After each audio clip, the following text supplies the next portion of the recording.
বাংলাদেশিদের বিদেশে যাওয়ার স্বপ্ন থমকে দিচ্ছে ভিসা জটিলতা, আরো কঠিন হয়ে উঠছে ভিসা পাওয়া বাংলাদেশিদের জন্য। কিন্তু কেন এমন ঘটছে, কি বলছেন বিশ্লেষকরা?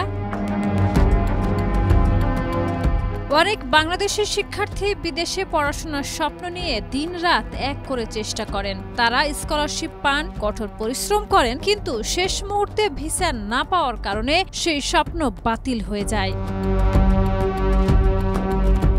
এমনই এক শিক্ষার্থী প্রায় 1 বছরের বেশি সময় ধরে হাঙ্গেরি ও যুক্তরাষ্ট্রে পড়াশোনার চেষ্টা করেছেন। তিনি স্কলারশিপও পেয়েছিলেন, কিন্তু ভিসার জটিলতার কারণে যেতে পারেননি। তিনি জানান, অক্টোবরে বুদাপেস্টে আবেদন করেন। জানুয়ারিতে তিনি জানতে পারেন সেই আবেদনও বাতিল হয়ে গেছে। পরে জানুয়ারিতে ইউএস এর জন্য আবারও আবেদন করেন। প্রায় 1 বছর ধরে অক্টোবর থেকে নভেম্বর পর্যন্ত এই স্বপ্নের পেছনে সময় ও আশা সবই কাটিয়ে দিয়েছেন।